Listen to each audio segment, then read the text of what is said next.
బాబు ఇంట్లో ఎవరున్నారు? ఇంట్లో మనుషులు ఉంటారు. పశువులు ఉంటాయా? తింగర జవాబులొద్దు, చిన్నగా చెప్పు. మీ ఇంట్లో ఎంతమంది ఉంటారు? ముగ్గురుంటారు.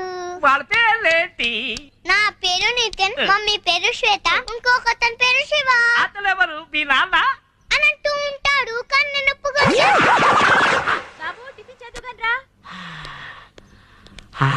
ఎవరు కావాలి? జనాభా లెక్కలు మీ పేరేండి? నా పేరు శివ. ఆయ్. నా కొడుకు పేరు నితిన్. ఆయ్. ఇంకో ఆవిడ ఉంది, పేరు శ్వేత.